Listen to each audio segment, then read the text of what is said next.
Isang magandang bagong Pilipinas. Ngayon ay Biyernes, January 24, 2025. Diretsahang usapan ng mahalagang issue sa bansa, kasamang kinatawan ng mga ahensya ng pamahalaan. Mula sa Presidential Communications Office, ako po si Joey Villarama. Mula rin sa Presidential Communications Office, ako po si Weng Hidalgo. Ihahatid namin sa inyo ang mga programa at serbisyo para sa taong bayan. Tutok lang, narito na ang bagong Pilipinas ngayon.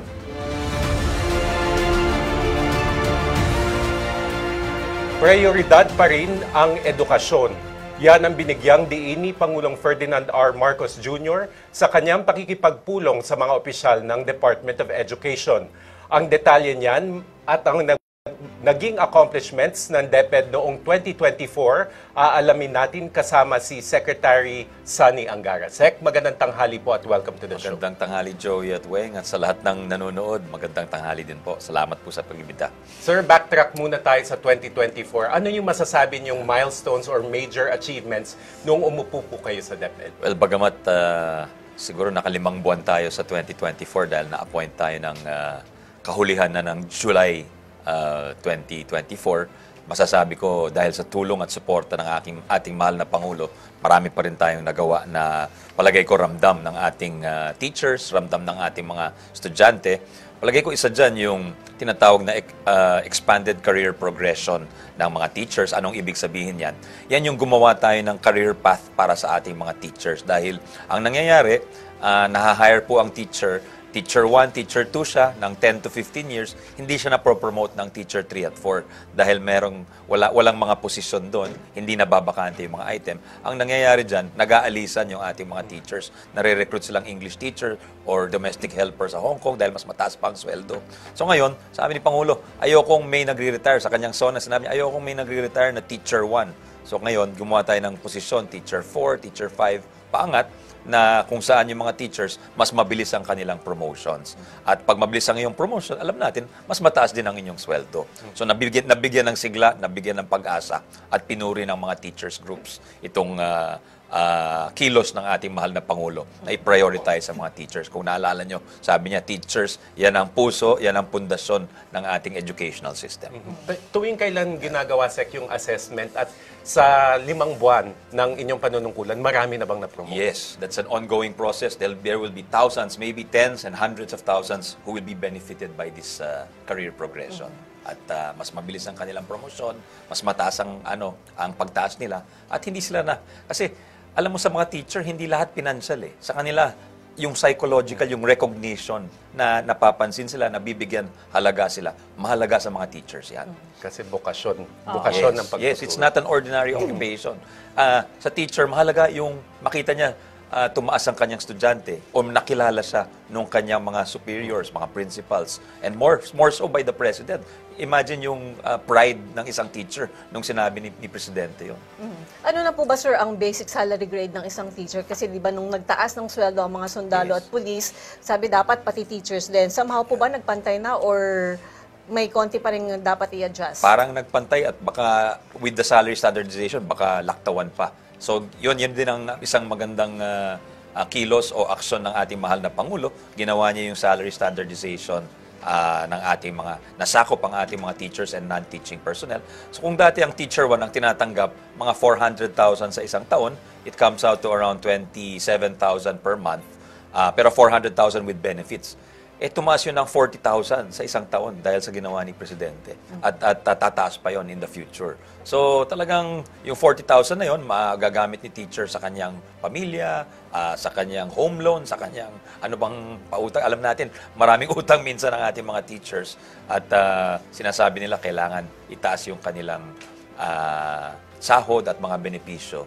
Itong ginawa ng ating ni President Bongbong, talagang na-appreciate ng ating mga teachers. So, ang naging tendency dyan, yung mga private school teachers lumilipat sa public school dahil mas mataas na yung sweldo nila. Galing mo, Weng, ba't alam mo yun? Totoo yan. Pagka umiikot tayo, especially sa probinsya, dahil sa Metro Manila, medyo patas pang laban. Pero pagpunta mo sa probinsya, in fact, ang pakiusap ng ibang private school, sana huwag na tayo magtaas ng sweldo dahil nawawala yung mga teachers namin. Okay, so paano naman sir nakatulong ang DepEd sa access to education ng mga kababayan nating mahihirap at saka lalo na yung mga nasa liblib na lugar? Well, yung sa access to education, meron tayong pinapalakas natin yung alternative learning system. Ano po ito? Ito po yung sistema na yung mga wala sa formal na edukasyon. Ibig sabihin, hindi naka-enroll sa grade 1 or sa kinder.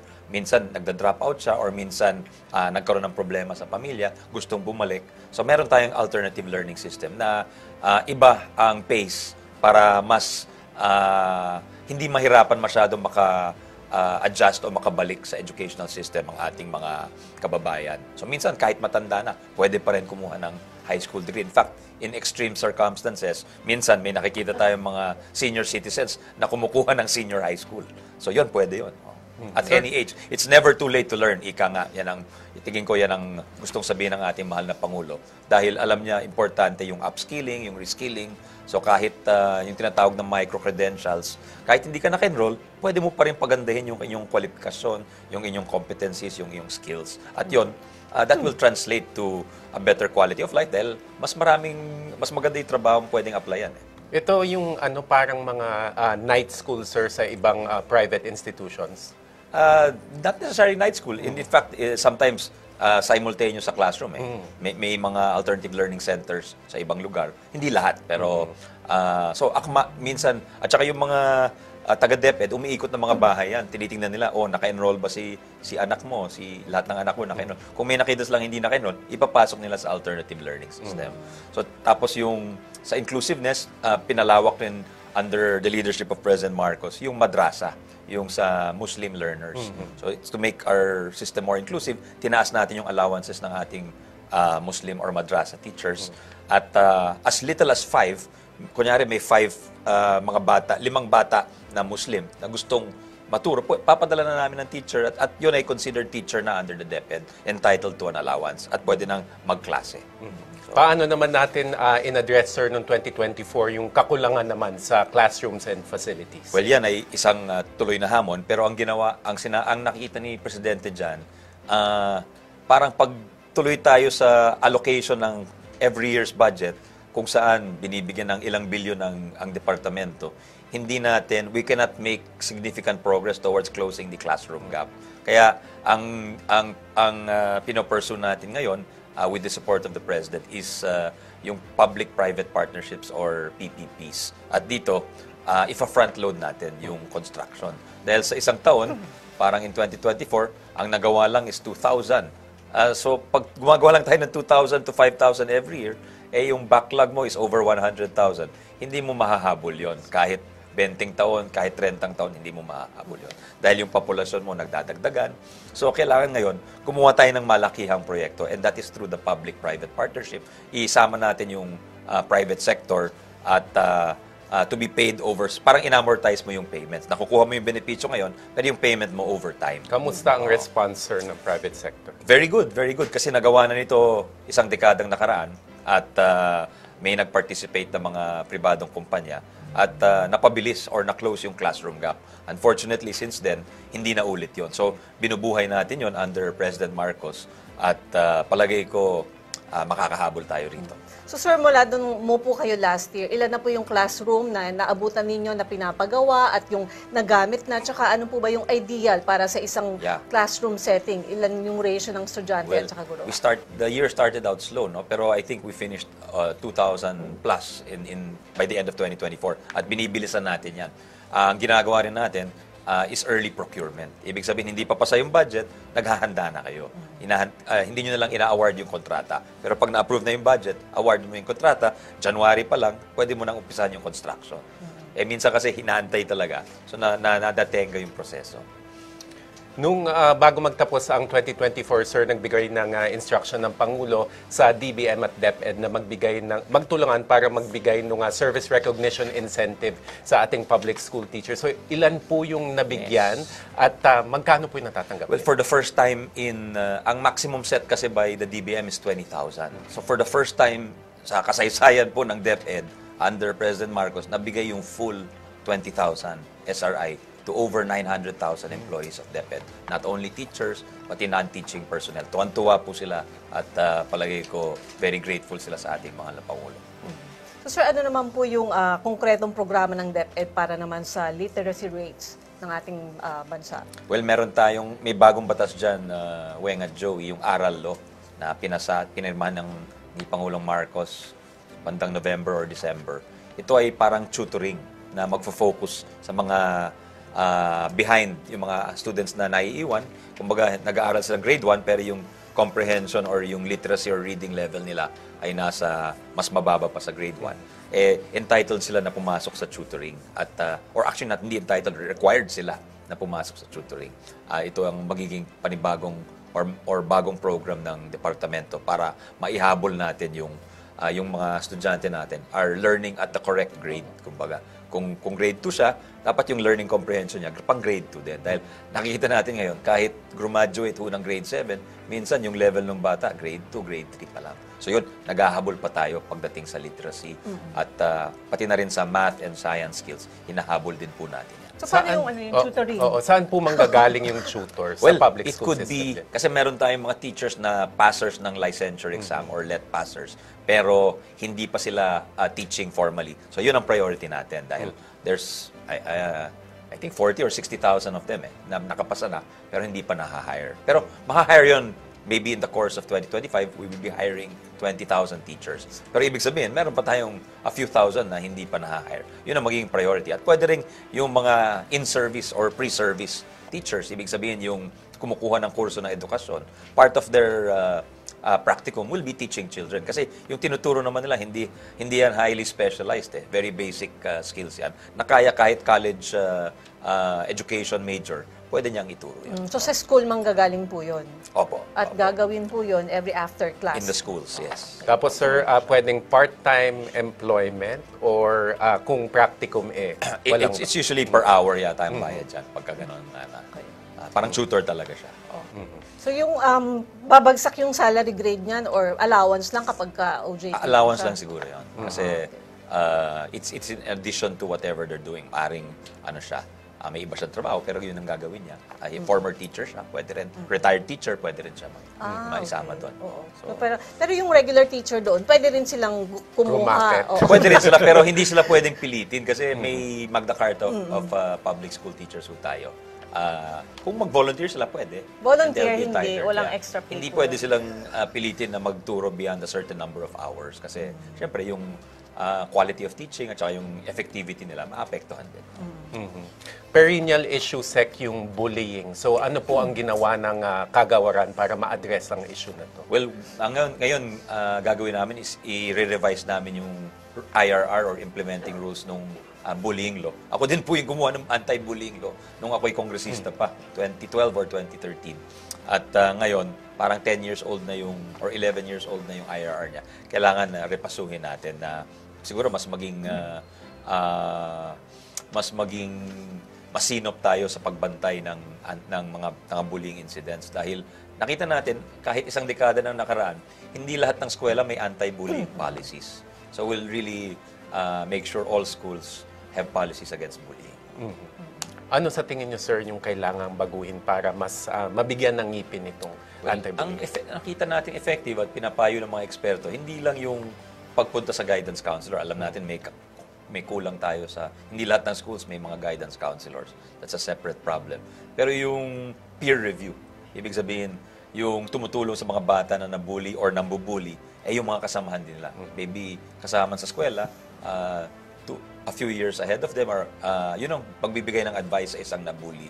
Or kaya yun ang mag-share ng experiences niya. At yun, kasi minsan parang nahihiya yung bata na mag-confide dun sa counselor at mas nagsasabi siya o nagkikwento kapag kasama niya sa eskwelahan, mas komportable siyang sabihin. Paano naman doon sa mga bully? Hindi sila magkakaroon ng parang intervention, kausapin yung magulang, yung estudyante? Kailangan talaga ng intervention at ang nakalagay sa rules o sa batas is isasama yung pamilya. Dahil kadalasan may ang origin ng bullying incidents sa family din. Yes. Minsan, sad to say, minsan naabuso din yung bata sa bahay. minsan subjected to physical and psychological abuse yung mga bata. Both the bullies and the bullied. Yeah, so, kasi ako, anak ko, nabully siya sa school last year. So parang nagsabi lang ako sa teacher, pero yung bully, sila yung pinatawag. So parang nalaman namin na wala yung magulang niya, so may guardian lang siya. Kaya parang sinabi ko sa anak ko, intindihin mo na lang yung situation ng classmates mo. Basta kailangan ng attention. Tama po.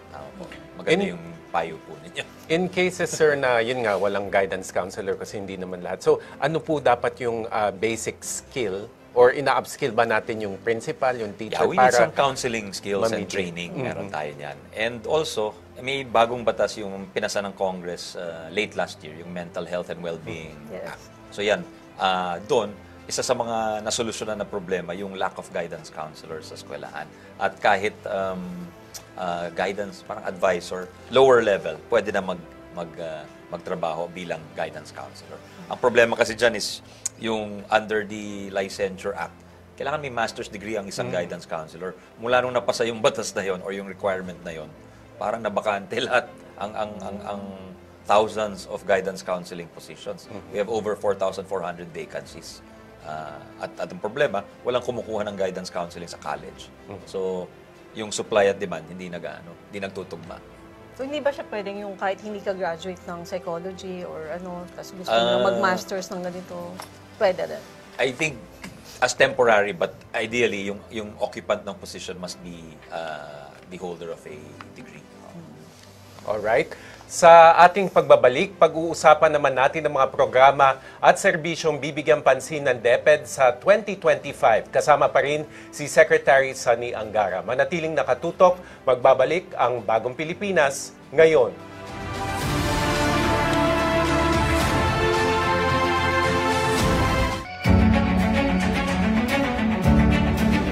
At ito yung guarantee ko. Napakasimple lang ang guarantee ko. Kahit may subsidy, kahit walang subsidy, kahit anong contribution, all of these issues, hindi mababawasan ang serbisyo ng PhilHealth. Hindi mababawasan ang bayad ng PhilHealth sa insurance claim. In fact, baliktad, padadamihin pa namin ang serbisyong ibibigay ng PhilHealth, palalakihin pa namin ang pagbayad sa insurance claims. So, I would like to just assure everybody, huwag niyong inaalala na mababawasan ang serbisyo kahit na kanino, para sa senior, para sa mga hirap, para sa middle class. Walang mababawasan kahit isang pusing. Quite the opposite.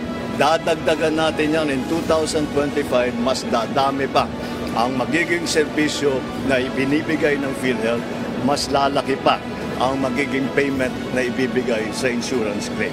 Kaya huwag po kayong mag-aalala, walang mawawala sa serbisyo ng PhilHealth. Mas pinapaganda pa nga namin ang pagpatakbo ng PhilHealth para mas marami pang maibibigay sa taong bayan. Mabuhay! Uy, malapit na eleksyon. Nakapili ka na ba ng kandidato? Kung hindi pa, tara! Kilatisin natin ang mga kandidato ng 2025 elections. Busisiin natin ang kanilang mga plataforma at alamin natin kung sino sa kanila ang talagang tutupad ng pangako at kung sino ang nagpapaikot lamang ng ating ulo.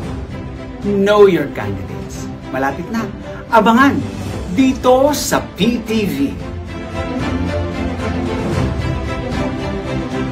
Disaster Watch. Paghahanda bago ang lindol. Alamin ang mga maaaring magdulot ng pinsala sa inyong lugar. Maging pamilyar sa mga sumusunod. Fire extinguishers, medical kit, exit routes, evacuation plan. Siguraduhing matibay ang bahay at paayos ang mga sirang bahagi nito. Ayusin ang pag-iimbak ng mga nakalalasong kemikal at mga bagay na maaaring maging sanhi ng sunog. Siguraduhing ligtas ang pagkakalagay ng mga mabibigat na bagay. Ihanda ang go bag na naglalaman ng mga kinakailangan. Makipag-ugnayan sa mga lider para sa plano sa paglikas. Pag-usapan din sa pamilya kung saan tutungo sa oras ng kailangan lumikas. Makilahok sa mga pagsasanay ukol sa lindol. Sa panahon ng sakuna, dapat laging listo.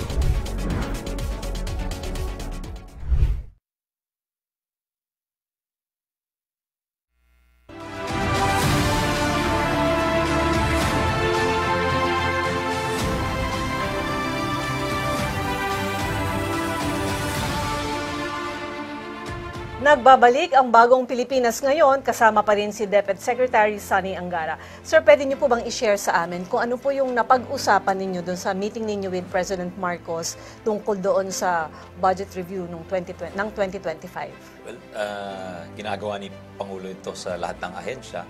Alam niyang maraming natapyas na mga proyekto sa mga iba't ibang ahensya. At sa amin, 2 items ang malaking natapyas dyan. Or 3 actually rather. First is yung sa DepEd computerization, almost 10 billion yung natapyas doon. Meron kaming sa hiring of new teachers, may natapyas na over 1 billion. Tapos doon sa classroom construction, na alam natin, napakalaki ng classroom deficit natin, kakulangan natin sa classrooms, natapyas kami ng over mga 1.5 billion din po. So ang pag-uusap ay paano mareremedyohan ito at hinanapan kami ng solusyon ng ating mahal na Pangulo in conjunction with yung tinatawag na economic managers. Yan, sila DBM Secretary Pangandaman, DOF Secretary Recto, Sec Balisacan, Secgo. So nakahanap tayo ng solusyon paano mapunan itong pagkukulang dahil importante ito, sinabi ng ating mahal na Pangulo sa kanyang nakaraang SONA, we must bridge not only the classroom gap but the digital gap. At tama po siya doon dahil pag yung anak ng mahirap, hindi marunong gumamit ng computer, medyo limitado ang options niya pagtapos niya. Maaring, kahit matapos siya ng high school, sana marunong man lang siya ng basic computing skills, di ba? Kasi sa mundo ngayon, kahit hindi ka college graduate, kung magaling ka sa computer, maraming trabaho na pwede mong pasukan. At konting pag-aaral lang, yes, yung tinatawag na short courses o micro-credentials na binabanggit ng ating Pangulo, mas madaling makakuha ng trabaho. Pero kailangan yung pundasyon mo sa digital skills ay nandoon. Sa eskwelahan mo, wala kang computer, paano mo matututunan yon? So, yun ay basic. Tapos ngayon, ang sinasabi nilang game-changing technology ngayon, yung artificial intelligence o AI. Sabi nila, hindi lang edukasyon ang magbabago dito, yung buong mundo ng negosyo, lahat ng industriya, walang hindi apektado ng artificial intelligence o AI. So yan ay gusto namin ipasok. So para yung anong natututunan ng mga anak ng mayaman, natututunan din ng anak ng mahirap sa public school. Para pag-graduate patas, laban, di ba? Para yung mga magagandang trabaho, hindi lang mapupunta dun sa anak ng mayaman. Yan ang gusto ng ating mahal na Pangulo. Nung sinabi niya, please bridge the digital gap. Kaya, alam mo, may kwento ako dyan. I hope the President doesn't mind. Nung nalaman niya na merong budget cut dyan sa computers, tinext niya ako ng 3:00 ng umaga. Hindi siya makatulog. Nasabi niya, hanapan natin ang solusyon yan. Kausapin natin si Secretary ng Budget, Sec Mina. Hanapan natin ang solusyon yan. So, ganun ka-passionate ang ating Pangulo sa edukasyon. Baka hindi alam ng ating mga kababayan yan, pero siya talaga ang inspirasyon natin para mapaganda ang mga reforma sa edukasyon. Tama ba ang puna, sir, na kung hindi po natin nasolusyonan yung budget cut naman sa hiring ng teachers, would it have resulted in teacher shortage? Maaring overcrowded yung ating mga classrooms dahil i-combine mo yung mga ibang sections. So, syempre, pag crowded ang classroom, apektado din ang quality of learning ng mga bata. Sabi nga ng teacher, pag lumampas na ng 45 or 50 yung estudyante sa isang classroom, yung first 15 minutes ng klase, sinasabi mo pa lang sa mga bata, tumimik nga kayo, makinig kayo. Hindi ka pa nakakapagturo nun. So, you have to maintain order in the class. So, importante yung ideal class size. Importante yung teacher-to-student ratio. Ano po yung size na yun? Yeah. It's between 1 and 35. Depende sa kasi. Pag kinder, mas maliit dapat ang class size. So, 1:25, 1:30, 35. Pag pag-akyat mo, pwede na yung 1:45 siguro. Pag mature learners na sila, they can learn on their own. 1:45. Pero sa current situation natin, sir, ano po yung ratio? Hindi natin meet yun. Nasa 1:40 plus 50. Mga ganun. At so okay na rin po yun kasi nung nagko-cover pa tayo, nasa 70. Well, definitely it's been improving, Weng. No? It's been improving over time. At dito, under President Marcos, consistent siya na nag-hire tayo ng 10 or 20,000 teachers every year. Tapos, importante ring innovation under the Marcos administration, yung pag-hire ng administrative assistants. Para hindi na si teacher yung nagse-xerox, hindi na si teacher yung nagluluto, pagka may feeding, hindi na si teacher yung pati siya yung coach ng mga atleta, hindi na lang lahat yung magdi-deliver ng gamit sa ibang eskwelahan, hindi na si teacher yon, si administrative assistant na yon. So sir, ngayong 2025, paano naman po tutugunan ng DepEd yung poor test performance ng mga mag-aaral sa Program for International Student Assessment? Magandang tanong yan, Weng at Joey, dahil tamang-tama itong 2025, ang next year ng PISA exam, yung tinatawag, yan ay worldwide exam, pandaigdigang exam, at hindi maganda yung naging performance natin noong 2018 at 2022. Itong 2018, huling-huli tayo sa, I think, 40 countries. Sa 2022, pangalawa sa huli. So ngayon, pinag-aralan namin yung exam at yung tiningnan namin yung mga achievement tests or yung local tests natin sa public school. At tinitingnan natin kung do we test for kung pareho yung skills at yung pagsasanay natin sa mga estudyante. So ginawa natin parang similar yung mga exams natin para hindi mabigla yung ating mga estudyante. At tamang-tama, magandang oportunidad din ito para ma-reforma yung ating system of testing at saka yung of assessing our students. Kasi minsan, memory work ang tinetest natin. Gusto natin magaling mag-analyze, magaling maging critical thinkers, ika nga, sabi ng ating Pangulo, yung ating mga estudyante.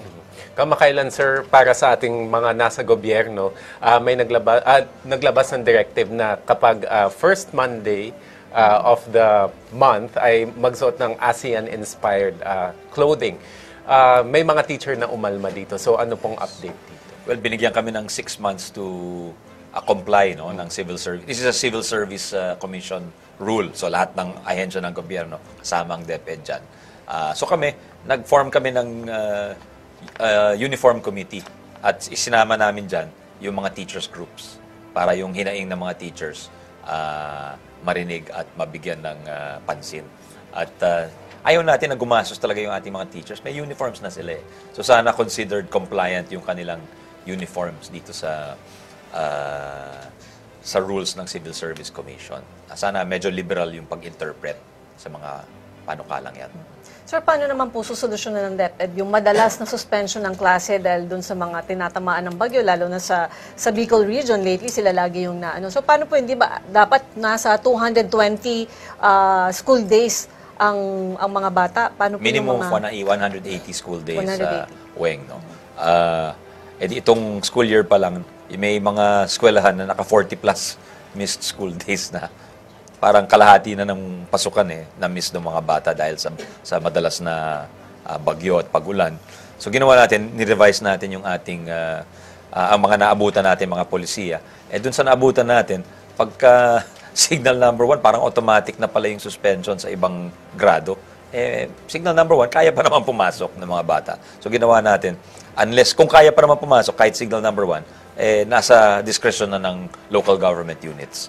Kasi kada munisipyo, kada lungsod, sila ang pinaka pwedeng mag-judge ng situation kung pwede pumasok ang mga bata. or dapat magkaroon na ng yung blended? Yung blended talagang tinutulak natin yan, Weng, no? Kaso lang, again, it's dependent on your hardware at saka yung connectivity mo, di ba? So, again, related to the budget yan, di ba? Kung tinapyas yung budget mo sa computerization, paano mo makakonekta yung mga eskwelahan? Paano mo matuturuan yung mga estudyante na nasa bahay kung wala namang laptop si teacher, di ba? So, yun ang gusto natin. Lahat ng teachers natin, may mga laptops na magaganda, mabibilis. So, kahit masama ang panahon, kahit na meron tayong nakikitang kahit magandang panahon, meron tayong nakikita ngayong mga eskwelahan na triple shifting ang tawag. Dahil sobrang, yung iba, doon dinala yung relocation sites. So like in Cavite, may isang bayan doon na nag-increase ng 900% yung enrollment ng isang eskwelahan. Nang dahil lang, bakit nag-increase ng 900? Kasi nga, yung nirelocate na mga informal settlers dito sa Maynila ay dinala doon sa Cavite. So yung eskwelahan, hindi nabigyan ng pondo. Nabigyan ng pondo para sa babahay, pero yung eskwelahan, hindi nabigyan ng pondo para sa additional classrooms. So, kawawa yung mga estudyante doon. May mga araw na nasa bahay lang sila. So, yan, dyan papasok po yung mga blended learning. Or modular? Modular, blended. Meron tayong dynamic learning program na it's an award-winning program from Dr. Chris ng Bohol. He won a Magsaysay Award for it, where the emphasis is on writing and reading. So, yon, ini-introduce na rin natin yung dahan-dahan as an innovation.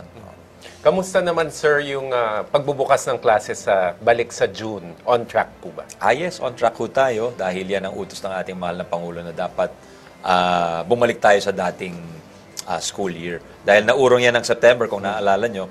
Pero nung sinubukan natin, September hanggang May or June yung ating school year, init na init yung ating mga bata at nagkaroon ng heat stroke, yung iba dinala sa ospital. So sabi ni Pangulo, balik na lang tayo sa dating schedule. So ngayon, June to April na tayo or June to March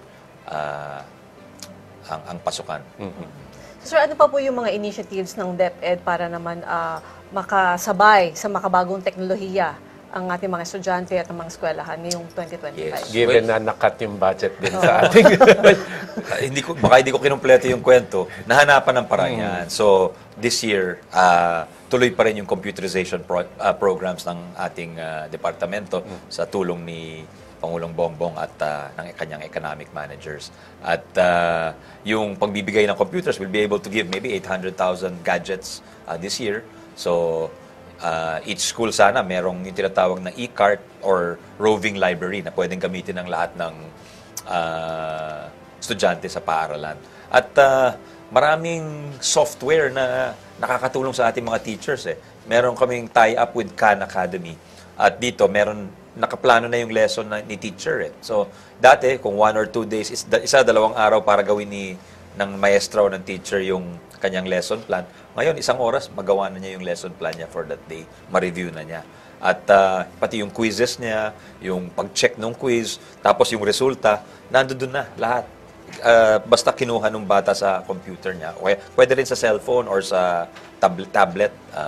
So yun yung mga tie-ups natin. Tapos marami tayong free software, maraming umaalok. Yung Smart nag-alok ng free 5 gig dito sa Khan Academy. Tapos yung Khan Academy, nagbigay naman ng Artificial Intelligence Tutor or AI Tutor. Ibig sabihin nun, kahit malaki yung klase niya, may ginagawa pa rin yung bata. Kunyari may mabagal, may advanced, dito muna siya sa mabagal, para mabigyan niya yung attention niya dito. Yung advanced student, hindi naman mag-aantay dahil may kausap siyang parang teacher din sa computer. Dahil napaka-advanced na yung teknolohiya, kala mo may tao kang kausap, pero pala AI lang yun. So, yun ang kagandahan ng teknolohiya ngayon. Maraming mariresolvang problema. Balikan natin, sir, yung nabanggit nyo kanina na private-public partnership in terms of yung pagtatayo ng mga classroom. So, ngayong 2025, sa tingin nyo, gaano karami? O meron na bang nakalatag na mga proyekto under this partnership? At sa tingin nyo, ilan po yung madadagdag Well, na ang classroom? tinutulak naming public-private partnerships aabot sa 105,000 classrooms ang ifa-front load natin during the term of President Marcos. Iumpisa natin yun, pero alam natin matagal ang construction. Maaari yung iba doon, hindi matatapos sa termino ni President Marcos. Pero importante, sa tingin ng ating mahal na Pangulo, maumpisahan natin and we make significant progress. Hindi lang yung taon-taon, ito lang nagagawa natin. Gusto niya, dramatic, maramdaman ng tao talaga yung pagbabago. Sa lahat ng probinsya ba, sir? We have 3, yes, all over the country to, Joey. At meron tayong three packages. Ang pinapakiusap lang natin sa Pangulo, yung mga approvals ng mga ahensya, minsan tumatagal yan. Tapos yung mga approvals sa local governments, sa permit, sa construction permit, sana tumulong ang Office of the President sa pag-facilitate. At yan, walang atubiling sinabi ni Presidente, ay tutulong kami dyan. Partner nyo kami dyan sa pag-implementa niyan dahil very important sa Marcos administration yung ma-close yung classroom gap. So, hopefully, maumpisa natin yung 105,000. Pero yung first package is only 15,000. That's already na dinidiscuss na sa NEDA. Yan kasi yung approval process ng public-private partnerships. You must go through the NEDA screening process. Kasi yung PPP center sa ilalim ng NEDA yan. Tapos dadaan ka ng NEDA ICC and eventually to the NEDA board. So medyo masalimuot yung proseso. Pero sinasabi namin, nagawa na ito dati, na pakita na successful na ito at may interest, significant ang interest ng pribadong sektor. So, basta ma-roll out natin to, ay magandang pangitain dito sa ating mga kababayan na very serious ang Marcos administration sa edukasyon at tinitingnan na edukasyon talaga yung panlaban sa kahirapan. So, paano naman tinitiyak ng DepEd na tuloy-tuloy lang yung pag-aaral ng mga estudyante, lalo na dun sa mga nasa evacuation centers, like for example, yung dun sa pagputok ng Bulkang Kanlaon? Yes, well, actually, may batas tayo na dapat may mag-construct ng evacuation centers. So sana tumulong dyan yung ating mga mayors, mga governors, at mag-construct ng... dahil talagang kawawa dahil kahit hindi na umulan, hindi pa rin makapasok yung mga bata dahil nandoon pa rin yung evacuees, di ba? So, isang linggo, dahil sa bagyo, walang pasok. Sa sunod ng linggo, wala na naman pasok dahil nag-aayos pa yung mga tinamaan ng bagyo. So, Saka sana... nag-iiba yung sitwasyon sa school kasi nagko-cover ako dati ng mga ganyan, evacuation center, tapos pagbalik ng mga estudyante, nagre-reklamo sila kasi nasira yung gamit, Yes, totoo yan. dumumi, ganyan. Totoo yan. So, Dahil yung gumamit ng CR, Yes. siguro, kung dati, 50 o 100, ngayon gumagamit ng comfort room, nasa 300. So talagang, nakawawa din yung mga paaralan sa mga ganitong lugar. So, importante po na yung ating local governments ay tumulong din po sa problema na ito. Pero hindi ba, sir, may maximum number of days lang dapat na gamitin? Oo, pero para mo sasabihan yung mga nawalan ng bahay na saan sila pupunta? Di ba? Tapos sa case ng Canlaon, ongoing pa yun. Ongoing, yes, correct. Kahit hindi pumuputok minsan, mausok. So, kahit may batas ka, titingnan mo yung sitwasyon sa baba, kung ano talagang nangyayari. At kailangan magmalasakit din tayo sa mga kababayan natin. sa issue naman, sir, na at challenges sa mental health ng ating mga teacher, meron po ba tayong programa para i-address yung kanilang Yes. well-being? Yes, may Wellness Wednesdays kami sa DepEd na kung saan may mga panibagong mga tips sa ating mga teachers, how to relax, how to deal with stress. Minsan nga may incidents na parang binubuli na yung teacher ng estudyante. Pero ina-emphasize talaga namin sa teacher na pagpasensyahan nyo na and really may mga coping mechanisms tayo sa ating mga teachers. Kasi minsan baka naipapasa yung stress nila doon sa estudyante. Sa Yes. estudyante naman, paano naman yung kanilang mental health din, diba? Opo, totoo yan. Yung mental health is a very important issue at saka sa ngayon, dumadami talaga yung mga kaso ng mental health. So, importante rin, I think, ang nakikita ng ibang bansa sa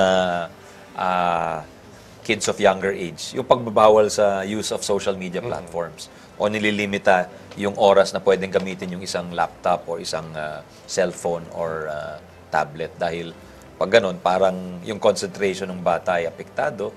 So sa Australia, I think, up to grade 5 yata, bawal gumamit ng mga social media at internet ng mga bata. No? So, unless related talaga sa mga klase nila. Sir, hot topic, yung controversial na anti-teenage pregnancy bill, kung saan controversial yung ilang provisions. Pero kasi di ba meron tayong tinuturo sa ating mga estudyante. Pero how does this differ from what is being taught now? At ano yung inyong pananaw dito sa isinusulong na Senate bill? Well, alam naman natin na meron na tayong sexuality education sa ating eskwelahan dahil yan ay minamandato ng ilang mga batas tulad ng Reproductive Health and Responsible Parenthood Bill, or law rather, batas na po yan, at yung HIV Prevention Act.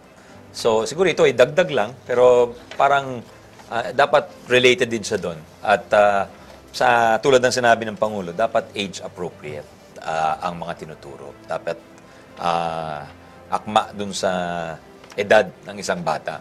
Kasi kung masyadong bata, tinuro mo yan, parang ikaw ang nagtumuro sa kanya ng hindi tama. Diba? So, age appropriate at yung mga konsepto dapat naka-root sa ating kultura. Hindi siya idea ng ibang mundo o nakabase sa more Western or other non-Filipino contexts. So, yun ang ibig sabihin ng ating Pangulo na dapat kung ano man ang ituturo natin, dapat iniisip natin sino yung mga tinuturo natin, ano yung sitwasyon ng mga pamilya dito sa ating bansa. Important to preserve the family culture and dapat conscious din tayo dun sa mga values ng ating mga bata. So, I think yun ang concern ng ating presidente. Hindi siya against sexuality education per se, pero gusto niya yung implementasyon ay hindi harmful sa mga bata. Okay, sir, maraming salamat po sa mga impormasyong ibinahagi niyo dito sa amin sa Bagong Pilipinas. Maraming salamat sa inyo. Thank you.